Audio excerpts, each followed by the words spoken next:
This will be a good one. Give me a good one.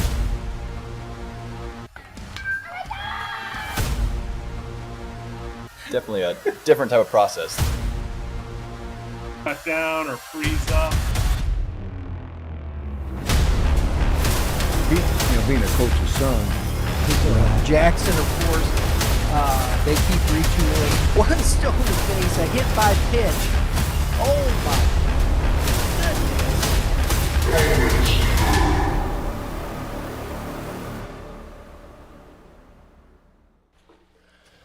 How's everybody doing tonight? I'm coming here live from Red Earth Productions Studios with another episode of YBM's Pressbox. I'm joined by Mr. Brian and Joe. How you doing tonight, Joe? Hi, good. How are you? I'm doing all right. As John Gruden likes to say, I'm feeling nicey. Feeling very nicey tonight. I like that. A little John Gruden Love me some reference. Coach Gruden. Coach Gruden, he loves S.T.L. Since John Gruden came and visited the Cardinals, they've since started their eight-game win streak. Wow. Yep. Little Did not know that. John Gruden magic. Couldn't help the Blues, though. No, couldn't help the Blues. He tried. You know what happens when you play prevent defense? What? It prevents you from winning. Oh.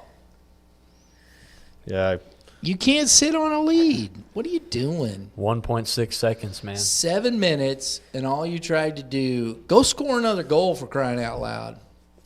Tired of watching these teams, man. Pitiful. That's just my humble opinion. I don't watch hockey, and that's why, because it's pitiful. yeah. I don't watch hockey either, but you don't see S.T.L. in Game 7.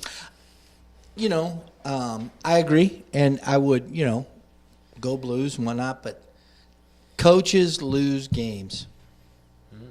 I agree. Players win games, coaches lose games.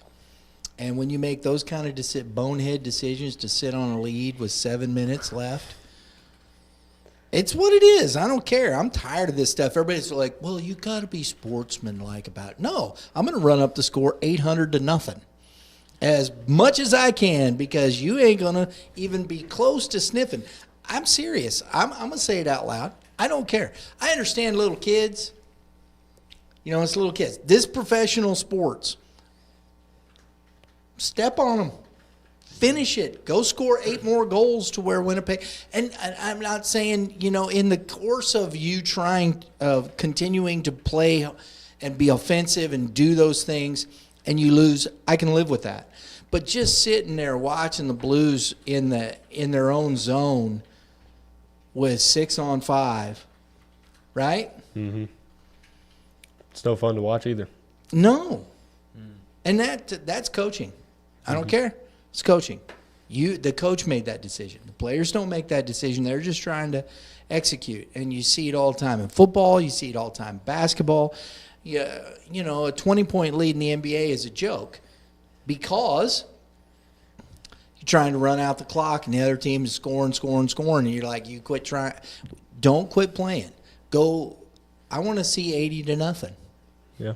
I'm okay with that. The Celtics know that a 20-point lead is nothing. That's right. And here's the thing, in any sport, that's the problem. That's what's problematic. The other team hasn't quit playing. So why do you stop playing? Like the Nuggets. If you want to quit, throw up your hands, throw out a white flag, and get off the field or the court or whatever the case may be. But that's just my humble opinion. Yeah. They got to add in all sports, add a stall rule. Can't stall anymore. No stall rule. I like that. No more stalling. Let's put it in. I mean, I understand you got little kids. You go at 10-year-olds and coaches going, hey, we're not stealing one. That's one thing.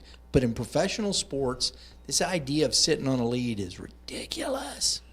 And even in high school varsity baseball and stuff like that, you see coaches trying to varsity football, any of them like that. Don't do it, man. Go run up the score. It's okay. Yeah, let them have fun. I'm okay. If my opponent cannot stop me from scoring, that's on them. I ain't mad at them. I don't hate them. Nothing. But I'm going to continue to score. If you can't do it, that's what competition is. If you can't stop me, I don't feel bad for you. Yeah. I know that's harsh in our world of all right. Tell them how you really feel. Did you like that? I did like Hey, that. it's needed. Some That's- people need that's to just hear what I it. think, man. I mean, seriously. I understand. What is sportsmanship to you guys? What do you think sportsmanship is? Not fighting. Not getting into a Okay, fight. fair. That's good. Mutual respect.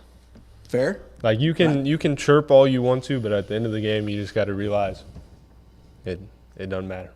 So, if mutual respect, and I know there will be people, what you guys said, and I think that's the similar thought process here when you guys are, giving your thoughts there. And I know people will say, well, then if you respect your opponent, you shouldn't just run up the score. Just because I respect my opponent doesn't mean I won't run up the score. Mm-hmm. That doesn't mean I disrespect them. Competition says you have to be good enough to stop me. Mm-hmm. And I know there are teams out there that aren't. And I get that. But that's not the fault of the other team.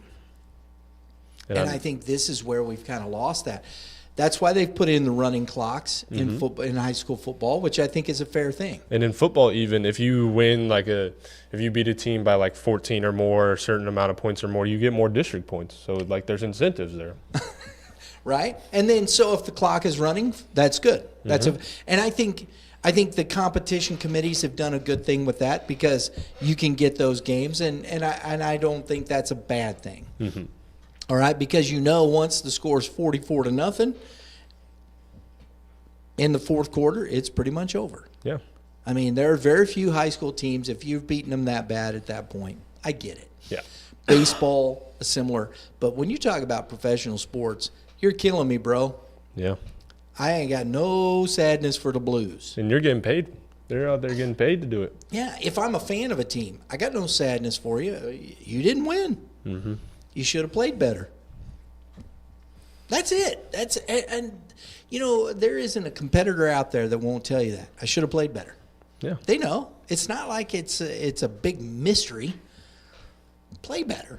Yeah. It's, my goodness. Cardinals are playing better, right? Yep. And guess what? They're winning. Mm-hmm. It's a shocking development how that happens. Yeah. I'm shocked. Are you guys shocked? No. Oh, wow. I was shocked, personally. All right, we're going to jump into a little live look-in.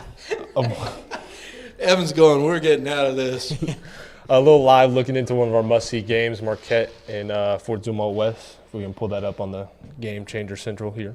Mm-hmm. Dun, dun, dun. They were 0-0 a little bit ago.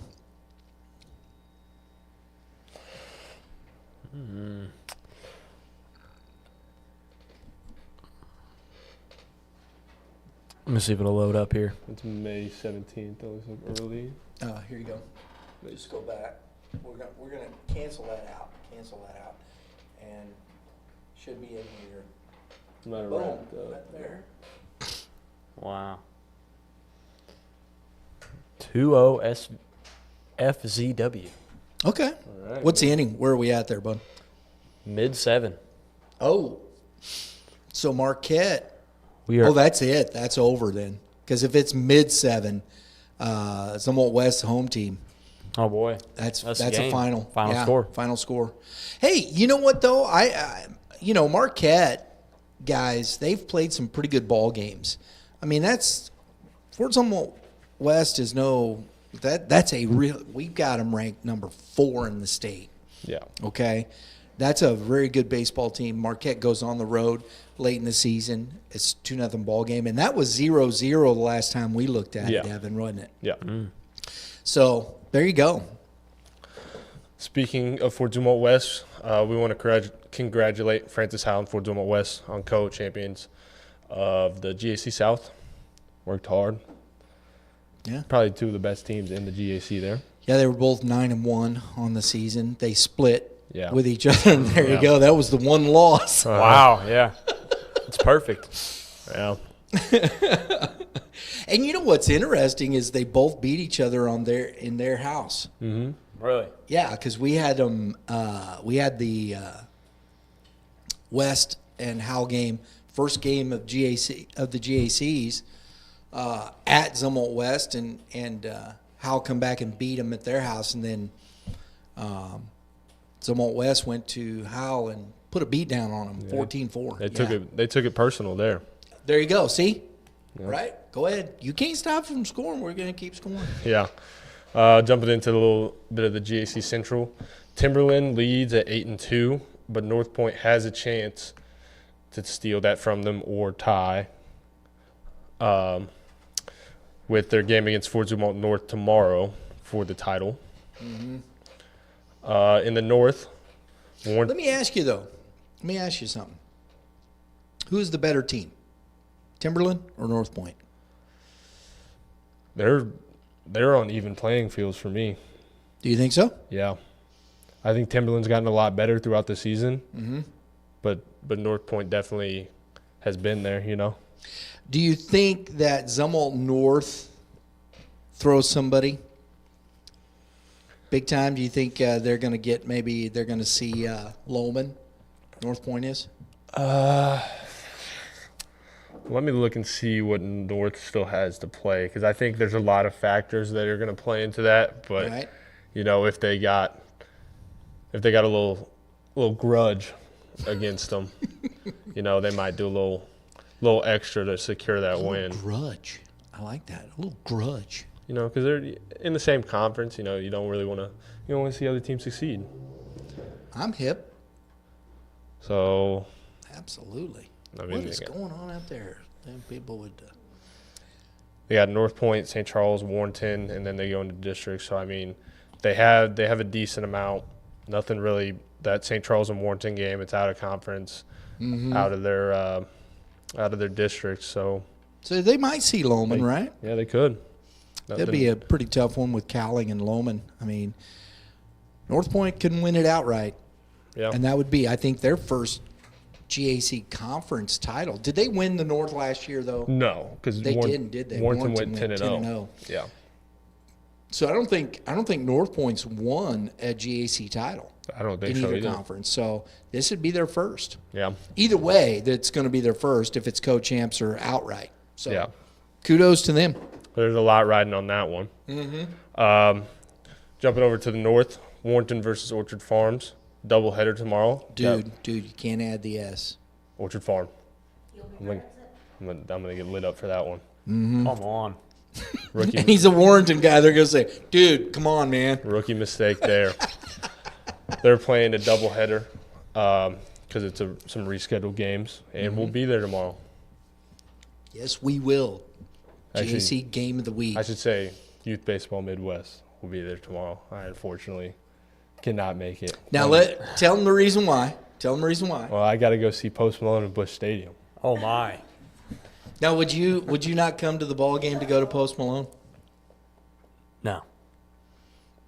You wouldn't go to the ball game either. You'd go to Post Malone. Depending on when I had Post Malone planned, I believe I would definitely I would go see him. Yeah, I mean, I had. Well, you probably spent $1 or $2 to get those tickets anyway, yeah. right? At Busch Stadium? At Busch, Absolutely. yeah. It's Can't miss it. I've been to 2 other Post Malone concerts, so not to mention it's a reschedule. yeah. One day, Scheduled game? yeah. Yes. One day of the week I couldn't do it. Yeah, so it happens. It happens. What would you do, folks? Would you go to the Post Malone game? Or Post Malone game, Post Malone concert? I think even my crew over there is going, yep. I don't even know who Post Malone is. I don't even know if I've heard a song from Post Malone. I You guarantee probably you heard have. Post Malone song. You think just didn't so? know it was Post Malone. Huh? Especially at the ball. At the ballpark. Yeah, All right. Maybe a walk-up song or two. Think so? yeah. And All right. he's made his transition into a little bit of country music too, so you might have heard a little bit of that stuff. No, no. Not my genre, bro. I mean, I like some country stuff. There's some artists I like, and I mean, I don't just total. But do I go out of my way to listen to country music? No. Well, maybe heard it on the radio. Possible. There we go.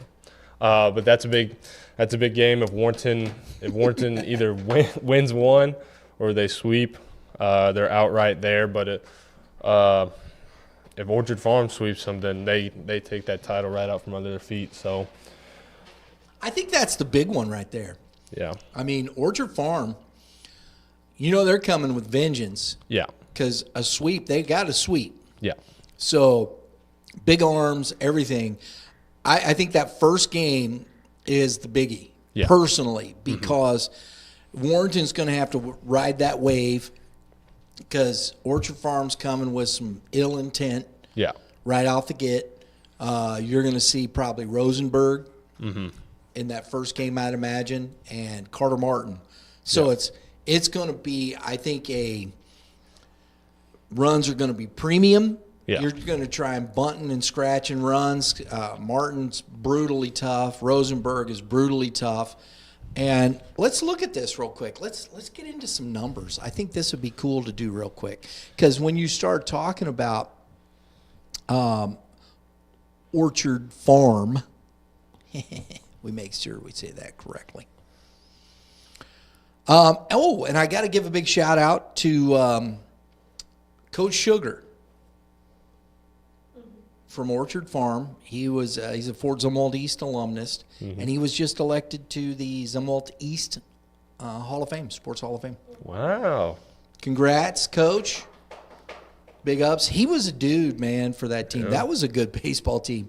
And also Brad Chapman from that Brad Chapman football, baseball, that baseball team, that was one of the big ones. You can still, I believe it's still up on, and it hurts Coach Hill's feelings, but it's still up on YouTube. That game they had against Howell in, I think it was 2011. Yeah, I think. Or was it, 2011? I think whenever I was getting a little info on Coach Sugar for that Orchard Farms piece, it was around then. Because East had the bases loaded in the bottom of the seventh, and Howell was down to it. Howell won the state championship that year, and I forget who it was. I can't remember who the player was. It was 2 outs, hit into a line drive. It ended the game. I mean, hit it on the screws. I mean, East was that close to going and being, could have probably had a chance to win the championship because, Howell won it that year. They had Howell right there. And that was at C&H Ballpark. That was many moons ago. So, so you never know. But I wanted to say congrats to both those guys for that situation there. You look at it, but let's look at some stats here. We're talking about Brady Rosenberg, a 2.81 ERA. You got Kelch with a 2.66 ERA. You got 2 guys there, and then you have Colin Seifert, 15 innings with a .93 ERA. Ty Thorpe could pitch in this. He's 2-1 with a 1.31 ERA for Orchard Farm. So they got some arms to throw against Warrenton. I expect for Warrenton, they'll obviously go Carter Martin, 1.51 ERA, 73 Ks on the season. He could be backed up in that game by either Colin D. Sylvester in a little bit of a relief role, or even Keegan Lim Cole, who they usually throw as a starter, but he comes in a little bit. And then in that second game, I expect them to go with their number 2, Jake Kirkpatrick. 1.24 ERA. He's been good. Yeah. A little bit more of a contact guy. I like to give him. And that's what I mean. I think with the big stakes, I think you're going to see a low-scoring game. I will be surprised if it's a slugfest. I will. Yeah. Honestly. I think it'll be a little bit like that St. Charles West Orchard Farms game that we saw at the Classic. Yes, I agree. I concur. And if it does, Orchard Farms had their struggles hitting the baseball this year. Warrenton, definitely, you got the 3 dudes at the top of that with Haas, D. Sylvester, Thompson. D. Sylvester, good golly, that kid has hit the cover off the baseball all year. Is he still above 500? He's at 485 right now. Wow. Right? And what's he slugging? .69 or 691. 691. He's slugging 691, and his on base is over 500 too, right? Yep, 588. So he's got almost a 1,200 OPS. That's getting it done. And he has, like I highlighted in the article this week, not many looks. Yeah, go check out the article from Evan this week. Highlighted these 3 players and talking about leadership. It was a really good article. Go to youthbaseballmidwest.com. Go to our press box. And check out the article there. It was good. It was really good. And that's the big thing is not just these guys are good, but they're high character players. Yeah. I mean, Mason Thompson, he's going to play football, right? Yep. Missouri Where Valley. is he going? Missouri Valley. Missouri Valley. With a plethora of other Warrenton athletes. They started handing them out any other sport. We call it Warrenton West now. Is that right? That's what we're going to start calling it. But, Austin Haas behind the plate there, D. Sylvester in the middle of that infield. Thompson's playing center field. Yeah. You've got three guys right there in the middle of that diamond Yeah. that just get it done for that team. Yeah. And the rest of the guys, they know how to play their roles, and they've been pretty solid throughout the year. So district seedings, I want to talk about this real quick because I think, I know we're getting ahead of ourselves, but this, the conference, we got that. But district seeding with Warrenton, they're in District 4. Mm-hmm. We were talking about this because you got St. Dominic, who we've had in the top 10 most season. And I think personally, I think even though they've got 7 losses to Warrenton's 5, I believe they deserve that ranking above Warrenton because they've played a tougher schedule. No offense Without to Coach Burley and the schedule. I just think they've played a tougher schedule. Yeah, no doubt there, especially when you're over here in the O'Fallon area. Mm-hmm. You're getting. And then they've also played Vianney. They got beat by Vianney. Yeah. But they went and sucked it up and did it. I'd like to see Warrenton play a little. I think they had the team to play a little tougher schedule. They might have had a few more losses, but I think it might have benefited them a little bit more in the end. Yeah. And I don't know. I'm sure Coach Burley, he does what he does, and he gets his team ready. It's not that they played some Joe Schmo schedule. Don't get me wrong. Yeah. I just think Dominic's played a little bit better schedule. Yeah. So with that being said, though, does it hurt them because they have lost to East? I mean, it was a marathon of a game. Right? I think it'll be real. It's gonna come down to the slightest chance in between which one of those teams are gonna get 2 and 3. They go 15, 16, 17 innings in a game where they're just going back and forth. They got their 7th string pitcher on the mound by the end of it. So you're really just gonna have to take into account how each of those teams performed in that game and then their overall schedule and stuff like that. Because I wouldn't doubt that Fort Zumwalt East probably had a little bit of a tougher schedule than Warrenton did as well. But having that head-to-head game allows them to compare them a little easier. It'll be interesting to see because East decided to go down and play Lindbergh like Monday. Yeah. I thought that was wild. But that's a tough game. So it'll be interesting. I do think that there is a possibility that East ends up with that 2 seed behind Dominic and Warrenton in the 3 seed. But we'll see. I've seen strange things. I personally think Warrenton probably in that 3 seed, in that 2 seed. I think they're going to. We'll see how it all plays out because it's basically those 3 teams: Dominic, Warrenton, East. Mm-hmm. I think any team. I think Dominic is the favorite. I think Warrenton can beat Dominic. I think East can beat Dominic. Yeah. I think any of those teams can win the. We'll just see what the depth is. I just don't know. Both East and Warrenton have a big arm in Martin and Hollingsworth. Dominic's got all kinds of pitching up and down. I think they're the deepest of the 3. Yeah.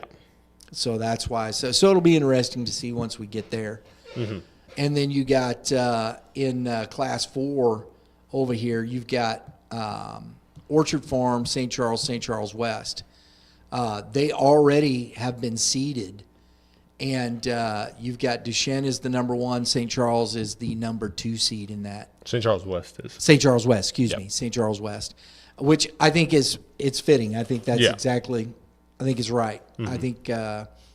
And do you think St. Charles West can bring down Duchesne? I think it'll be tough. Orchard Orchard Farm, St. Charles, and Warrenton has all played them this year, at least matching towards conference. I think there's a shot. I know Warrenton didn't play bad against them, and then the other two they kind of rode along with them. But if you got you play your best ball in that championship game, if they even make it, because I assume that Orchard Farms is going to beat STEM Academy, so they're going to have to go through Orchard Farms again, which we know how that went the first time. But I think they have a shot. They just recently took down Dom, as we were just talking about them. But I think they have a better shot than people would think. Yeah. You can't discount either Orchard Farm or St. Charles West. Yeah. You can't. So, again, a favorite, Duchesne. They've been playing good baseball and I mean, I was shocked. I will tell you that. I was shocked. Duchesne was the Class 3 state champ last year. Yes. T.J. G.A.C, their top arm, has been out all year, and they're still moved up a class and just kicking hind end. And I'll tell you, I was surprised that they are doing that well.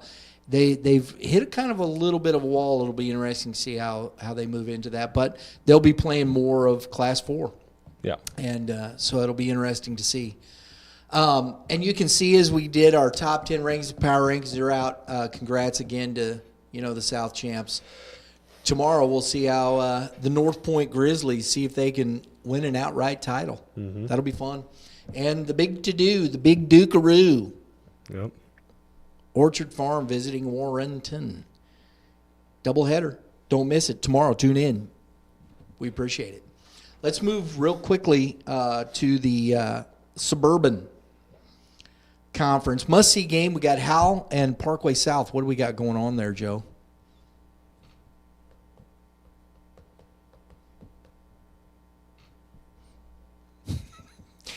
You can just pull. Oh, mercy. That's all right. 1-0 how? It's still just 1-0. It's delayed. I think. Yeah. I'm wondering if that got just canceled. Might have been. Because you were saying on your way up here, It was raining pretty good. it was pouring. I was driving up, and I'm in Parkway South District, so. I think it's crazy when they cancel those games and then they replay them on a different day. I don't think this one will get rescheduled though, right? Yeah, they finished 4, so I don't know what the rule about that is. I think 4 depends. South was a home team, so it depends on where they were. Were they in the bottom? They're end of 4. So they played 4. It's a game. It's done. They won't restart it. That'll be it. So, who was pitching against Hal for the Patriots? Schneider. Oh, only So gave not up one Sullivan. run. Yeah. That's pretty good through 4 Yeah. innings. That's pretty good through 4 innings. I must admit, because I like Parkway South, guys. What do you think of Parkway South, Joe? You've been down and you're in that district. I like them. I have questions about how deep they are. If we head into a playoff run, if we take that kind of look at them. But, I mean, they certainly have some guys. I think I'm going to check on Schneider right now. But Yeah. he might be another dude that Hal game is suspended until tomorrow. Until tomorrow, so they are. they're going to play again. We want to play. And that's what I think is crazy about that is, I mean, at least in the case of baseball, is you could throw somebody else out there. Yeah. Well, you're gonna get who? What do you got there? It looks like after Sullivan went down, he's been the number 1. Yeah. 2.57, 32 2/3, and he's started almost every game he's appeared in. So Oh, there you go. Hey, listen. Did you say 2-3? yeah, That's pretty good. I don't care, man. You get 2-3, anything sub 2-5, you're pitching very well. Because it's funny. You give up 5 runs in 2 innings, and all of a sudden you got a 15 ERA. People don't. Yeah. It's per. And do they still do they calculate in high school at per 7? I always wondered about that. Is it just per 7 or is it per 9? Is it over 9 innings? I think it's I per have no 9 idea. still. I think so too. I think so. I'm not sure. We'll have to investigate that, and we will. But for right now. We're just going to say kudos to Parkway South for being the Red Division champions of the St. Louis Suburban Conference. Big ups. Kirkwood finishing at a 6-1 record, but got some intel today. Parkway South champions of the Red Division, so congrats. Up top there, as you can see on the graphic, Rockwood Summit 7-2, Lindbergh is 7-3. Summit still has a game tomorrow, guys, against Parkway West. And honestly, Parkway West is not playing very well, but still, you know, you talk about in-conference games, they wouldn't mind spoiling, I'd imagine. Yeah. You always got something to play for. Right? So if Summit wins that game tomorrow, they're 8-2 and the outright Yellow Division champions of the St. Louis Suburban Conference. So we'll have to wait a little bit. And then you have the group down there, starting with Melville at 10-1, Fox 9-3, Pattonville is 6-4, and Ladue is 6-3. One of the things that's cool about this, and I like this. See, personally, I think this is a fantastic situation because when you're looking at this conference, I was over here. Boom, there it is. Pattonville, the standings. You have Melville at 10-1. They all play each other twice. So you got, was it 18? 1, 2, 3, 4, 5, 6, 7, 8 teams. So you're playing 7 teams twice. That's 14 games of your season. I love that. You really can get a conference champion. And look, Melville 10-1. They still have some games to play. I think they have Melville has they beat Fox on the 9th. They still have Ladue and Parkway North, and Ladue's no pushover. And Fox, they still have Parkway North. That's the last of theirs. So best they can finish is 10-3. Still has a shot at the championship if Melville kind of falls on their face a little bit. Clayton is out of it. We won't bother. I shouldn't have clicked on them. Wow. Isn't that terrible? I said that out loud. Ladue, I don't mean it bad. It's just the truth. They're out. They're out of it. They're out of the running. Ladue is still in it, though. Wow. Right? They beat Fort Zumwalt. No, they lost to Zumwalt North 8-1. But I don't know if these if they're going to reschedule any of this. They beat Clayton. They still got Afton, so that'll be interesting. And that's got to be rescheduled because that rain day on the 9th. Yeah. Right? You got Melville, Pattonville twice. And Pattonville is good. So this will be interesting for Ladue. I'm interested in those two Pattonville games at the end of the week. That will be something to watch. Pattonville and Ladue. And then you have, what do we got? Who's the last one there? Oh, it was Pattonville. There you go. Those two duking it out. They're on the outside looking in. You got Melville and Fox right there at the top of that. So we'll be crowning a champion. We'll bring that to bear next week. We'll bring that back up. So, Want to take any bets on who it's going to be? Oh, I think Melville's going to win it. Melville? Personally, yeah, I think Melville's got that. They're 10-1. I think with what they've got left, they've already beat Fox. Again, they beat Fox 5-4. They got Ladue and Parkway North. I think they can beat both. They definitely can beat Parkway North. Parkway North struggles. Ladue is a good baseball team, but they can beat them. And I think that they could end up at 12-1. All right. That's what I think.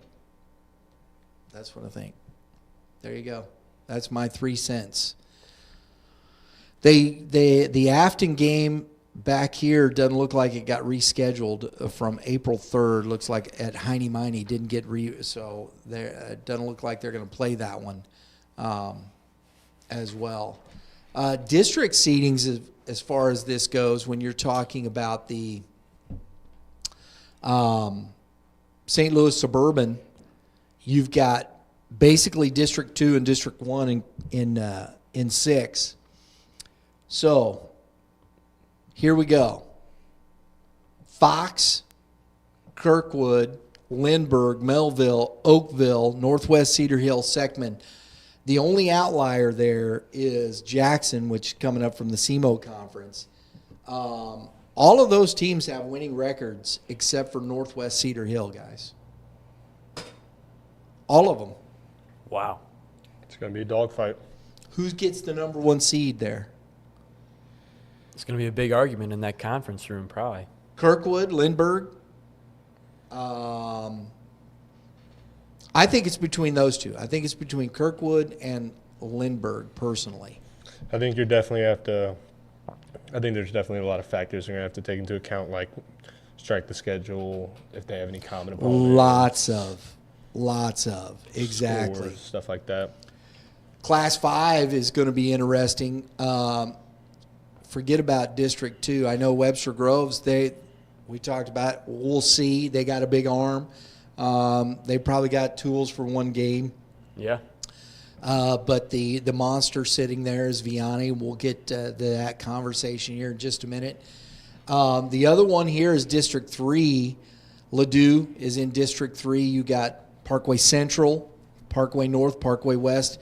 But then you got Rockwood Summit right there. Summit definitely has that one, I think. Oh, that's the only, okay, to your point, that's the only district right now in Class 5 that is posted. Oh, okay. And it is Rockwood Summit. Ladue is the 4 seed. Pacific's the 3 seed, with Westminster Christian being the 2 seed. So that's what you have. And Parkway Central's the 5 seed. Now, Parkway Central to me is the one to fly in the ointment. I don't know if Ladue gets past Parkway Central. That'll be interesting. I don't know. We'll see. Chaminade, you think Chaminade's got any chance in that district? You know, I've been writing. I think they got one guy, Cooper Brown. Could maybe hold them in a game, but if their offense doesn't show up, which it has been absent throughout the year, I don't know. I don't know. That's where they're at. That's where Chaminade's at. The only Class 5 school, or no, second Class 5 since Vianney dropped. Yeah. So, which was interesting. So They haven't been playing like a Class 5 school. No, there you go. We're going to jump down here. We're going to do this since we're getting on time here. I want to do this. We're going to go down to the M.C.C. Okay. Vianney lost a game. They did. Westminster Christian. Yes. That's why I think as a 2 seed, now, I didn't see it. Did you see the game? Were you there? I was watching on Game Changer. Were you? Yeah. Who was pitching? For Vianney, there was a myriad of different pitchers. I saw think that. I saw it was like probably 3 or about 4. 4, maybe 5 guys got in the game. Yeah. Nobody had more than 2 innings. Yeah. So it was kind of a bullpen game, basically, right? Yeah. I think with the amount of games they played earlier that week, pretty much everybody was done. But they did still have YBMcast to come out and start. He had 4 runs, none of them earned. And I like to preach that that's the killer right there. I mean, you already lost all your momentum. You got to tell me, though, you're looking at that. We were talking about Liberty North. You were on this game. What's the score? That's a must-see game. Staley, Liberty North was heading over to Staley for a ball game. What's the score? We are 7-0 Staley in the top of the 5th. Ooh, 7-0 Staley. Staley is good, folks. They're taking care of business.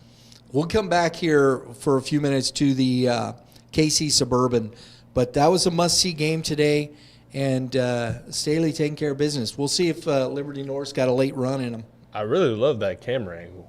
Yeah. That's nice, right? That's professional. It's like a. They got it. Hey, listen, some of those Kansas City schools, boy, look at that. See, that looks like us. They got the commercial break and everything. Look at That's this. right, baby. Staley getting it done. That's why you got to get some students, and you just got to get them to run your game changer. Yeah. Oh boy. Do what you got to do, right? Extracurricular right there. Extracurricular activities. Yeah. All right, so let's go. We got a must-see game happening in the M.C.C. We Big do. Class 5 matchup. Implications, I think, for what we're going to see in that Vianney traveled to Union today. And what do we got? 11-12 Vianney. 11-12 or 11? Sorry, 11-2. And it's delayed right now, right? It's delayed, but Where it were says they? end of the 7th. So Oh, then it's over. I don't know why it's saying That's over. delayed right there. Yeah, I That's- don't either. That's game.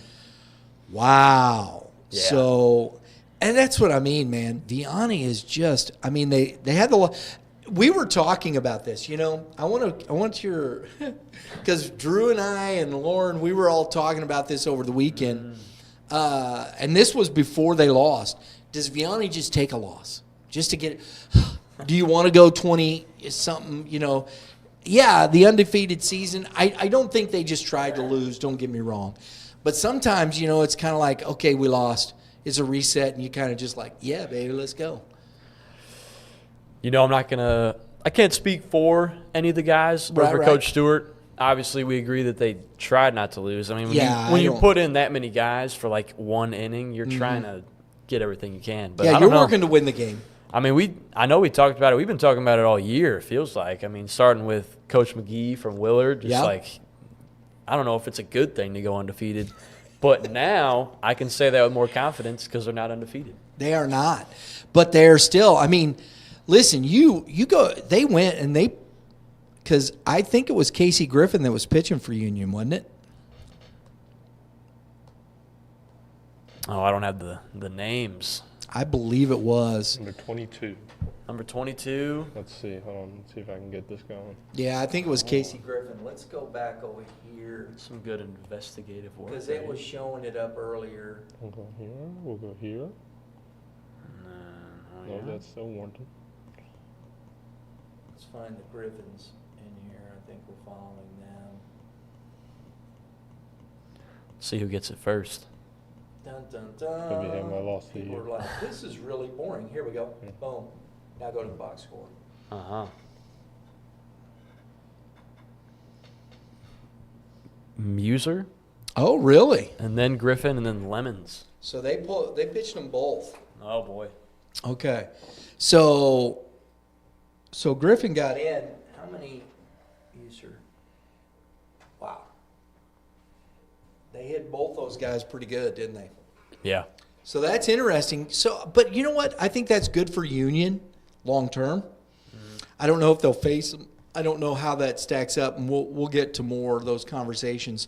We're going to have a big show next week. District reveals, Oh, for boy. Class 6 and 5. Yeah. Bing, bang, boom. We're going to have some fun next Monday night. It's the to-do, man. We're in it, right? We're heading to it. We're in here. we're in the home stretch. Oh, yeah. So, but that's interesting to me. You got the big boys come to town. It's the number one team in the state in Class 5.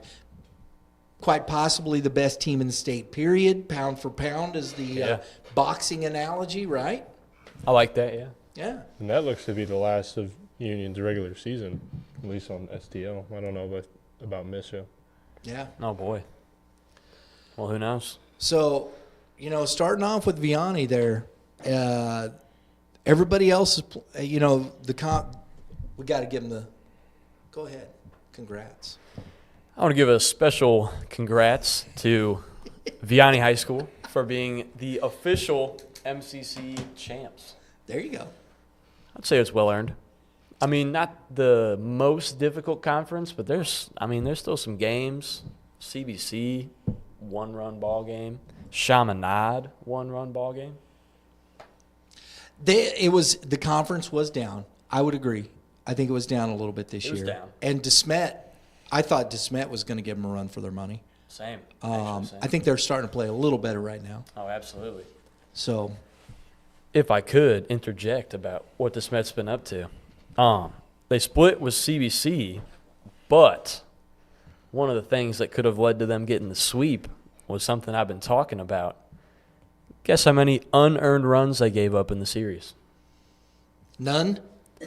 6. 600 runs. Yeah. In 2 games. Oh, my gosh. You're giving away the ball game at that point. I mean, So that's probably cost them the one game at least, right? Yeah, because they were both. I mean, they didn't get blown out either time. No. I think, what was the first game? Let me pull that up for you. Because they lost the first game, right? Yes. That's what I thought. And they won at Maryville. That one And they that won, we yeah. almost went to. Yep. So let's look at this. Tell me about SLU. Talk to me about SLU, because that to me is the most interesting one of all of them. Is SLU. Okay. Well, Are they that good? I think they are. Do you really? You know, I think Cole Chambers is a guy. Didn't start the best. Yeah, he is. But now a he's dude. figuring it out for sure. Okay. Yeah. And I love focusing on pitching. Maybe it's because I was a pitcher. But, I mean, Right. Bowden Distal, 5 2/3 with only 1 run. But my favorite part, 0 walks. Really, and 5 2/3, not a walk. That's what you need. I'm going to tell you, and I'm going to give a shout out to this young man. We'll be watching the show tomorrow. Tony Matthews, 14-year-old out of Illinois for the Central Illinois Swing yesterday in the championship game against the this is AAA baseball against the Midland Bandits at the Midland Invitational, Game 7 baseball Midland Invitational. We were live streaming this yesterday. This young man comes out, not overpowering fastball or anything like that. Knew how to pitch, went 7 innings, complete game, gave up 1 run, not 1 walk in 7 innings. Jeez. 14-year-old. Wow. That's filling up the zone, bro. Mm-hmm. I loved it. And I was like, I'm watching this kid. I said, high school pitchers, watch right here, baby. This is the way it is. This guy right here. Not even in high school yet. I mean, Right? Wow. It was impressive. And that's what we're talking about here. Don't give up the free bases. Nope. Can't do it. No, you can't. No, you can't. So SLU, though, District 3, I think Hal North, they've been on a downward spiral. They lost over. Mm-hmm. That's tough. Yeah. And they just haven't been the same since. You've got, and that to me leaves CBC, DeSmet, and SLU. But here's the team I don't think, we talked about it. They've come on, played some pretty decent ball, is Pattonville. Mm-hmm. We just saw them. They're 6-4 in conference. I don't think you can count them out. I think they're going to be the 4 seed. Maybe higher. I don't know. It just depends on where they look at with DeSmet. Yeah. I think DeSmet maybe. Did they play a tougher schedule? I think that's going to be the thing to look at. Yeah, I mean. Because you got the 3 M.C.C. teams there, and I think that could be a back and forth a little bit there. I think SLU is the outright favorite. Are they going to win that district, do you think? Ooh, I know they're going far. I know they're going far. Bold predictions. That would be bold Dun, of me. dun, dun. That'd be bold to say they're going to win. Bold man that he is. I don't know, man. I don't mind saying stuff like that because to me it really, in the end, Yeah. I mean, I was wrong. You're right. Oh, man. People are like, well, but you go, hey, look, man, it's baseball. I do think SLU is the favorite in that. But DeSmet, if they can figure it out, that is a talented team. Wortham is a dude. Mm-hmm. And you know who else is a dude? Who? Ott. Oh, yeah. Brandon Ott. Not only is he pitching, he's hitting. He's hitting it, too. He's swinging it. He's doing everything. And so, didn't they lose, what is it, Tournier? Yeah, they did.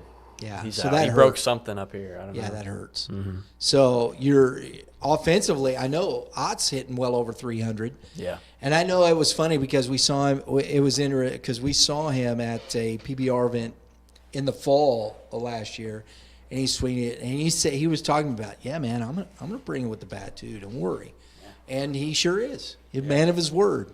Absolutely. Gotta love that. One more shout out for DeSmet. Yeah. I've been following this guy, Michael Schmidt. No. 0 ERA. What? How many innings is that? That's just the thing. 0. He's not a starter. He's Okay. a reliever. That's all right. 28 and 2/3. 28 and 2/3 as a reliever, and he's got a 0 ERA. 28 innings, hadn't allowed a run. Yes, sir. Not an earned run. At Not least. an earned. Definitely runs. Not an earned run. Wow, that's tough. He's my kind of guy. He's a pitch to contact. I got to see him play. Mm-hmm. Nothing. He's not going to blow it by you. He's not going to buckle you. He's going to make you ground out quite weakly I love that. off the tip of the I handle. love that. I love that. We got to get more pitching like that in high school baseball. And baseball, period. I know we're in love with velo, and I get it. I get velo plays, and I understand it. I do. I get all those things. But we've lost the art of pitching, I think, in the chase for velocity. And I think we've got to balance that. Should you chase velocity? Yes, but as your physicality allows you to where injury isn't as prominent. Yeah.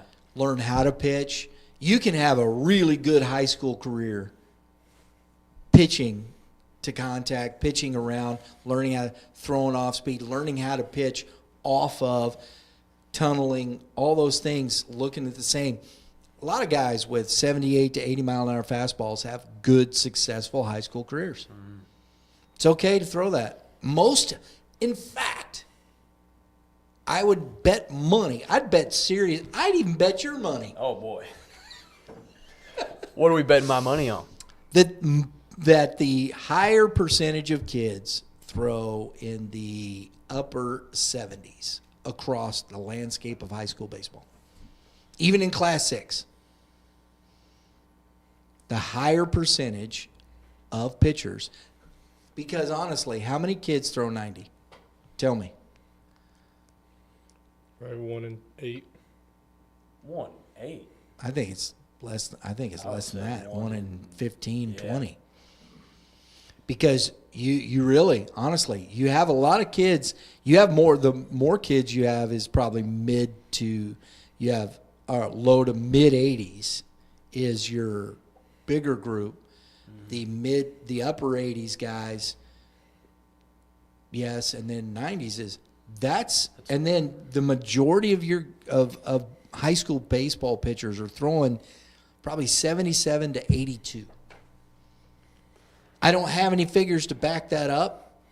It's just an educated guess based on experience, but I'd bet real money. Somebody got to do a study on that. Yeah. We're going to look it up. I'm doing some investigative work on that for some podcasts and stuff because I think it's interesting. It's I a think it's an interesting conversation. conversation, right? Absolutely. But a lot of it comes down to who they're being coached by. Agreed. Agreed. Because, everybody preaches velo. And like I said, I get it. But, if you're a buck 25 as a freshman, you're not going to throw 90 unless you're just a freak of nature. And at some point, your arm's going to give and buckle and bust. Yeah. Because your body can't. The physicality of that, you can't stand the strain. Yeah, and that's just the reality. And even if you're not pitching that high heat, there's so much stuff with baseball, like how you get into your set or how you pitch and your arm angle and stuff like that can really make you a good pitcher without having to tear your arm apart. Absolutely. You right? Story of my life, man. Story of my life. I mean, I think I'm probably the best pitcher because nobody will get a hit off me. You want to know why? Because you throw 40 poo? No, because I'll hit them. Oh. Oh boy. Yep. I don't know where it's going. Duck. Don't know. You won't get a hit off me. I'm not going to get you out. But I may hit you. Yeah. Oh, man. We're going to finish off here with our good folks at over at the G.A.C. Suburban. We've had the power rankings for this time. I know we'll try. We're going to do a little bit in the Southwest.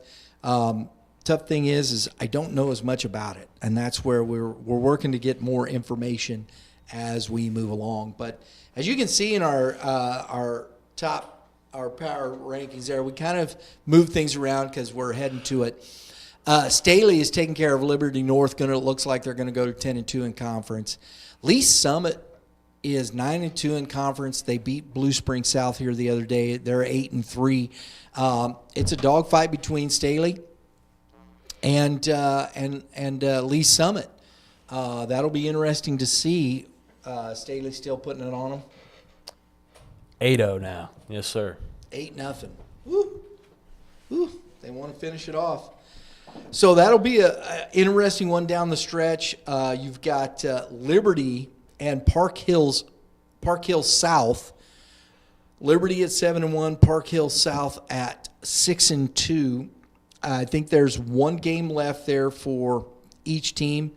So, could be what you see there. Parkway Central, listen to me. PC, no, that is Platte County, Brian. Platte County. The Pirates. I'll tell you a fun story here. It was one of the first times we went down for the state championships. It was, I think it was 2019. It was the first time we'd gone down there because we were following Fort Zumwalt West had gone down. They finished second that year to Green Valley, actually. Yeah. Wow. No, not Green Valley. Liberty. The Blue Jays. It was Liberty. Then Fort Zumwalt East went down. Fort Zumwalt South was down there. Yeah, both playing in Class 5. And Platte County was there. Platte County ended up winning the state title that year.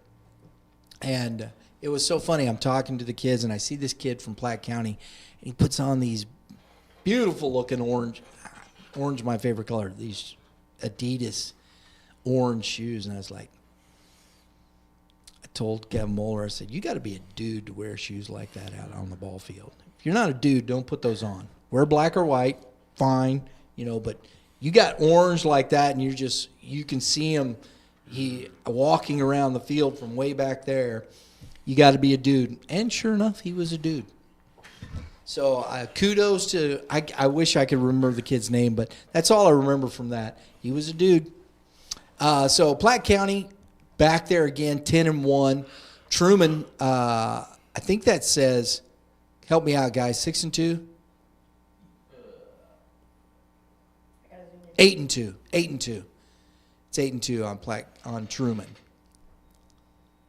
Because it's 8-2. That's what I thought. 8-2. So that's in the white division. The one above is the red division of the G.A.C. Suburban. The one on top is the gold. And then down in the blue, you have two of the best teams in Class 5, in my estimation. You got Smithville, who's number 3. We got them ranked number 3 in Class 5. And I think it was one of the teams will be interesting to see. They've lost 3 games, and they're beating good competition. They're beating very good Class 6 schools over there in Lee Summit, Blue Spring South. They're playing that competition and beating them. Mm-hmm. So I think that is one of the teams that could be trouble for Vianney.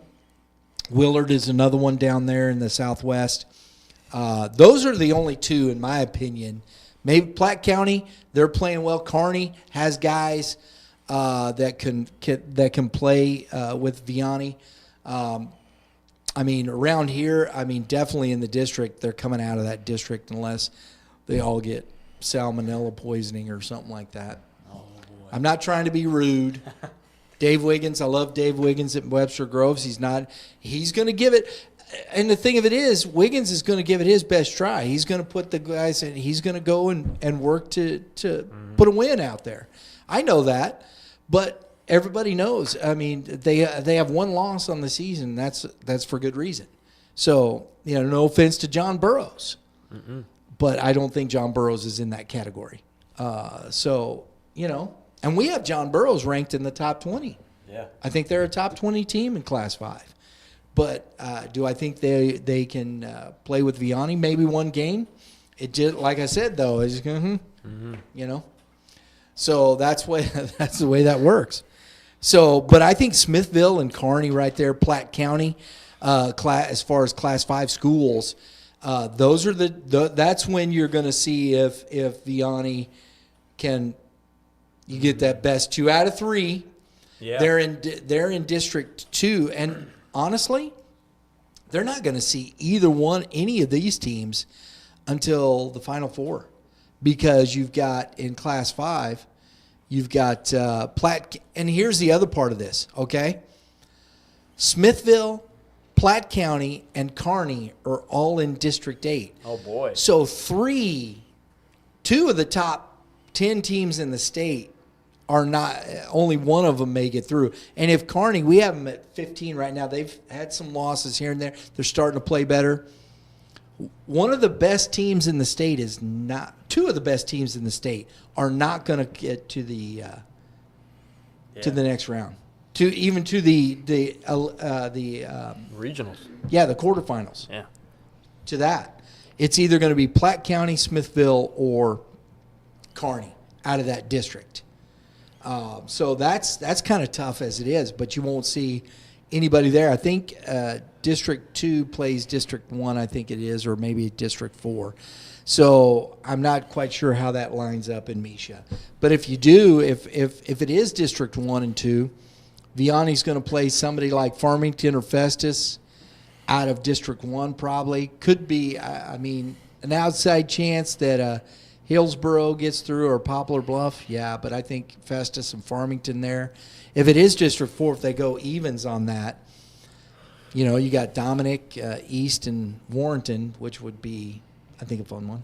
Oh, absolutely. But I don't think either. Dominic may be the only team with enough pitching depth to give Vianney a run there. Mm-hmm. So either way you look at that, Vianney is coming. I think Rockwood Summit's coming. Jeff City. I think they're a little bit ahead of Union right now. There you go. And Carl Junction guys. Don't sleep on Carl Junction. Down there in the Ozark Mountain Conference, they were a must-see game. Ooh. I want to get to this. Must-see game for Carl Junction. They were playing Seneca, which is a Class 4 school, ranked in the top. I think they're number 11 in the YBM rankings. Can you check that for me, Drew?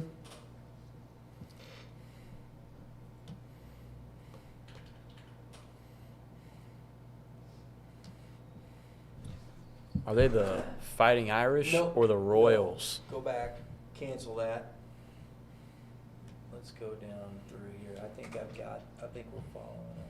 Oh, we're out of games. Yeah, games are. So look up Seneca Indians. Varsity Indian, Missouri, right there. Boom. That's 2024 though, isn't it? Yeah, Could have. that's not Oh bad. boy. Got to Who'd they play against? They were playing Carl Junction. The Bulldogs of Carl Junction, Missouri. There it is. Is that 24, 25? There it is. So right there. 5-1 Carl Junction. 5-1 Carl Junction, taken care of. And, here you got it. Seneca, I think I got them at what, 11? 12. At 12. I was close. So Seneca, we have them ranked in Class 4 at 12 and go on to play Class 5. That's a pretty good showing for a Class 4 team right there. 5-1. Carl Junction, they've been playing some pretty good ball recently. And in that Ozark Mountain Conference, you also have Marshfield in that conference along with Logan Rogersville, Class 4. Logan Rogersville is just good. That's a really good team there. In the Central Ozark Conference, you've got Nixa at the top of the East Conference there, Ozark right behind. But Ozark's kind of fell on some hard times, got some tough losses. Willard and Neosho in the West. In fact, I think we have a must-see game coming up this week. I'm gonna do this real quick because I want to. There you go. How about that? Willard, I think. Nope. So I'm gonna go back to Class 6 here and look at Neosho, guys, is a team nobody has really said much about. Maybe not the toughest schedule. They're 20-8. We have them ranked in the top 20. And they've got to play Neosho on Saturday. Lost to Carl Junction 5-1. And so and then they got to play Nixa and then Branson. So Neosho's got it to finish out here. It'll be interesting to see how that goes. So you still got a lot to figure out down there for the Central Ozark Conference. We're going to talk a little bit more about that next week. We'll probably catch up a little bit Wednesday with the guru himself. You know who that is, right, guys? Come on now. Been watching the show, right? Is it Mr. Hitting Zone? Nope, Kevin Oh. Mulder from Prep Baseball. Yeah, we call him the guru. That's what he is around here, at least. He doesn't like it. He just tolerates it now. You made it his nickname. Yeah, I did. So Mid-Lakes Conference. Here's the other thing, too. Some of these conferences, the Mid-Lakes Conference down there, you got Fairgrove, Forsyth, Stratford, Springfield Catholic. All these teams, Fairgrove is one of the best Class 3 teams in the state. Very good. They're beating a lot of Class 4 and 5 teams. So you can't sleep on this down here, and that's the tough thing here. Is up here, we're only focused in this one space, but the Southwest, and we talk a little bit about Kansas City because a lot of Class 6 schools. But you get down into the Southwest, yeah, you have some Class 6 schools, but a lot of them are Class 4, 5, and you have your Nixa, you have your Neosho, Ozark, Branson, Glendale, I believe, is Class 6 as well. But, man, Logan Rogersville in Class 4 is really good. Marshfield, really good. Stratford, Class 4, really good. Springfield Catholic. Forsyth, I forget what class they are, and I can't remember. My bad, guys. My fault. We had one more must-see game that we want to cover. Dexter, Bearcats, and Farmington I've got in there. So you don't have to go searching for them. Farmington Knights taking on they're the home team. Farmington Knights taking on the Dexter Bearcats. So go to the spring, look at Farmington. Uh-huh. There we go. What do we got there, bud? 2-0 Farmington. Is it still in progress? It's over. It's over. 2-0 Farmington gets a good win. Dexter Bearcats are a very good Class 4 school. Farmington is a Class 5 school, and that's a good win for Farmington. I think they needed that. Dexter is right there. They've been on the fringe of our top 20, I think, for quite some time. They're a good, solid Class 4 school. Brian, you And- got to look at this. What? Look at Farmington's pitcher. Go ahead. Tell them. Tell the folks. From what it looks like, complete game no-hitter from C. Tripp. Really? 7 innings, Oh, Trip. no hits, no runs, nothing earned, no walks, 7 Ks. Okay, that would not surprise me because this is a kid that we've talked about. I know, Is that their guy? yeah, he's one of their dudes. This young man can pitch. Let's if he threw a no-hitter, that'd be fantastic. We're reporting it right here live on Youth Baseball Midwest. Gotta love that. I don't even know what that means, but that's pretty good. Let's go to the overall stats here. And as a pitcher, Mr. Cooper Tripp, he's got 8 games pitched, 2 games started. He's 3-0 with a 2.10 ERA and 16.7 going into that game. Wow. So they gave him a start, and what does he do? Bing, bang, boom.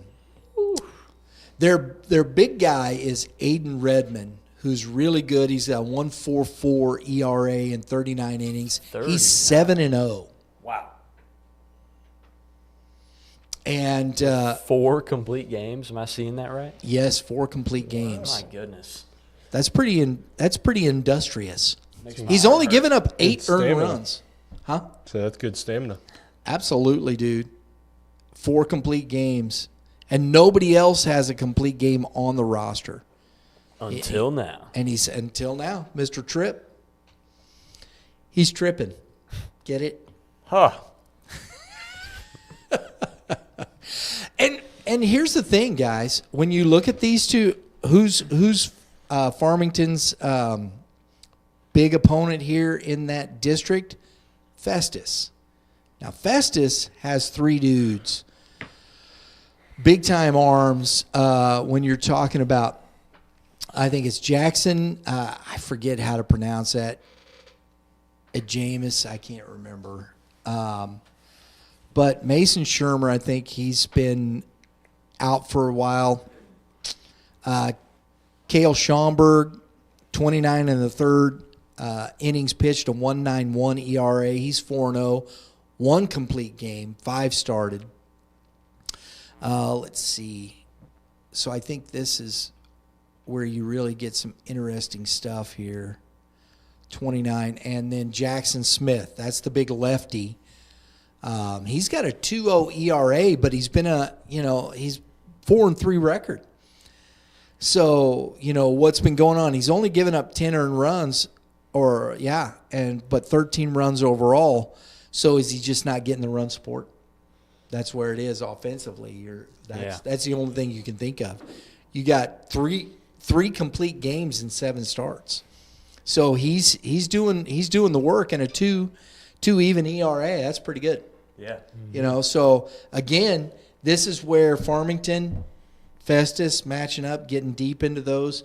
I love these looks at some of these teams right here, right? Yeah. This is the good stuff. And you got a kid up here with 11 innings, Nate Womack for Festus, a 1.80 ERA. I'm going to do this real quick. Yeah. Nope. Yeah. No. We're coming back here. As I said, Schaumburg in 29 and third, 1.91. You got one couple of ballooned ERAs here and there that that have been tough, but for the most part, they got guys that are getting it done. It's spread out. They're pretty deep, so they've got a lot of guys that can get stuff done there. It will be interesting to see how that. I want to see something here, though. I want to see what kind of depth. We didn't look at depth here with Farmington, and I want to see what that looks like. Depth-wise, you can see not as many guys, but still the same with Redmond. A.J. Robbins, a little bloated, 5.51 and 20 in the third innings. Trevor Sutherland has a 4.34 with 19 innings pitched. He's 1-3. Ty Wampler. That's a pitcher's name, right? Yeah. Did you see the guy that came out? I think it was for the Braves. He pitches for the Braves, comes out of the bullpen. You know, his last name is Bummer. Bummer? Bummer. Wow. Yeah. That's good. He's a bummer. I was shocked. You got this guy up here, Jack McDowell, with 8 innings pitched, a .88 ERA. So there's some guys. It'll be interesting to see who's got depth here, guys. Depth. That's what we look for. It's going to get you through there. All right.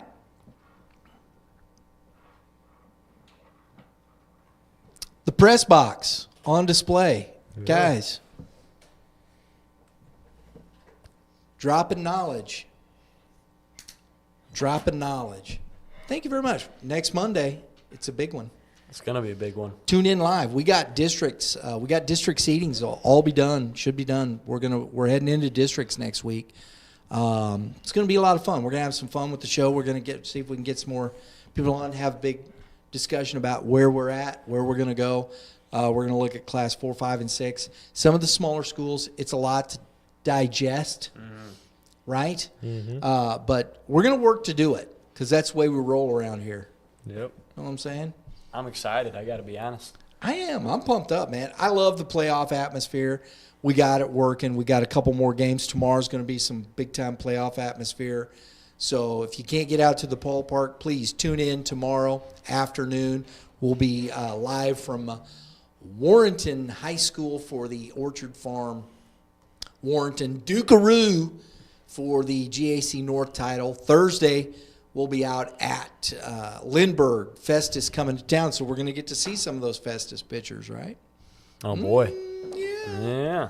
Yeah. Over the weekend, don't forget, tune in. You see, because you never know what you might see. We saw over the weekend, this last weekend, the Midland Invitational, the first semifinal, 3-2 ball game in 8 innings, played it in about an hour and 25 minutes. Wow. It was a really good baseball game, clean. The second game was 3-2, went a little longer, but still 3-2 ball game. Championship game was a 6-1 win, but Central Illinois Swing scored, 4 of those runs in the top of the 7th. So it was a 2-1 ball game to the 7th inning. And so really good baseball played over the weekend. Next weekend we're going to be down, or this coming weekend we're going to be down with Game 7 baseball at Ballparks of America. Saturday at the ballpark, we're going to be talking to kids, our trivia. Got some baseball cards to give away. Always fun to give the baseball cards away. Mm-hmm. But you got to answer some trivia, so make sure you brush up on your trivia, baseball trivia in particular. Sunday, we're going to be live streaming from the Branson Recplex, our 14U Championship Sunday. 2 semifinals, a championship game. It's going to be a lot of fun. We got some teams from Arkansas. I think we got a Kansas team in there. I'm trying to remember, Illinois. We got them from all over the place. So it's going to be a lot of fun. We're going to get to see the Southwest Missouri Rebels again. They won the championship on the AA side over there at the Midland Invitational. They came up, so we're going down there. We're going to see them, talk to the coach there for a little bit. Got to meet him. So make sure you tune in to some really good 14U baseball on Sunday afternoon. We'll have the championship for you of the Armed Forces Day Classic. Looking forward to it. Everybody, thanks for tuning in. Have a great day in the Lord. All you pitchers, what do pitchers got to do? Ice that arm. Ice the arm. Ice it. Good advice. Hitters? Buy a more expensive bat. It helps. Oh, man. Your parents are going to love that. We'll see you next time. Buy a more expensive bat. You can, as a pitcher, just say, hey, buy a more expensive